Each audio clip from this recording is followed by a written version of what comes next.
ఇక ఆంధ్ర ఊటీ అరకులోయలో అరకు చలి ఉత్సవం ప్రారంభం అయింది. 4 రోజుల పాటు జరిగే ఈ వేడుకలను రాష్ట్ర ప్రభుత్వం పర్యాటక పండుగగా నిర్వహిస్తోంది. దీనికోసం ప్రభుత్వం సుమారు 8 కోట్ల నిధులను కేటాయించింది. గతంలో ఎన్నడూ లేని విధంగా ఏర్పాట్లను చేసింది. గిరిజన సాంస్కృతిక అరకు అందాలు ప్రపంచానికి చూపేలా ఉత్సవాలను ప్రభుత్వం ప్రతిష్టాత్మకంగా నిర్వహిస్తోంది.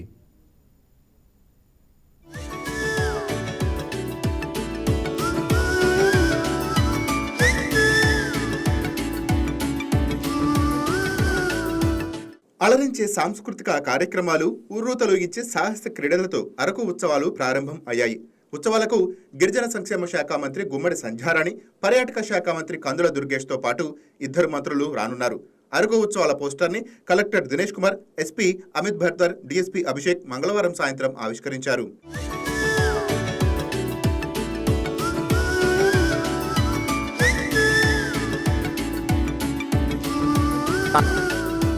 కార్నివాల్లో భాగంగా సుమారు 400 మంది కళాకారుల ప్రదర్శనలు ఇస్తున్నారు. 3 రోజుల పాటు ప్రతిరోజు రాష్ట్రంలోని అన్ని గిరిజన ప్రాంతాల నుంచి వచ్చే కళాకారులతో గిరిజన సాంప్రదాయ నృత్యాలు ఏర్పాటు చేస్తున్నారు. తప్పెటకూళ్లు, డప్పు వాయిద్యాలు, పులివేషాలు తదితర ప్రదర్శనలు ఇస్తున్నారు.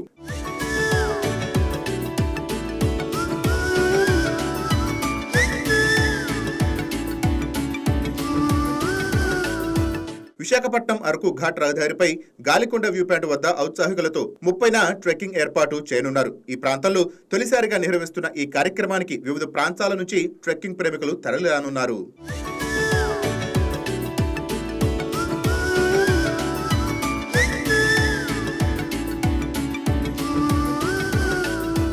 లోతేరు రహదారి నుంచి పద్మాపురం వరకు సైక్లింగ్ పోటీలు నిర్వహిస్తున్నారు.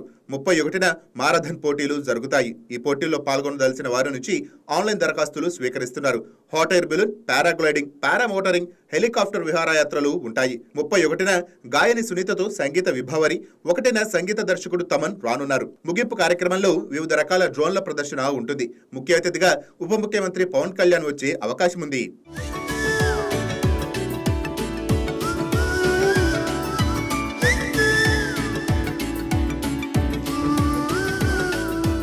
దేశంలోని వివిధ గిరిజన ప్రాంతాల నుంచి వచ్చే హస్తకళా కళాకారులతో స్టాల్స్ లో ఈ ఉత్సవాలను ఏర్పాటు చేయనున్నారు. అలాగే గిరిజన యువత ఫ్యాషన్ షో, తిరుపతిలోని ఇండియన్ కులినరీ ఇన్స్టిట్యూట్ ఆధ్వర్యంలో గిరిజన వంటకాల తయారీపై అవగాహన కార్యక్రమం నిర్వహించేందుకు అధికారులు ఏర్పాట్లు చేశారు.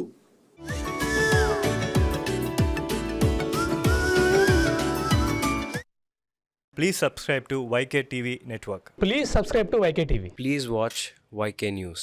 Don't forget to subscribe YK News channel.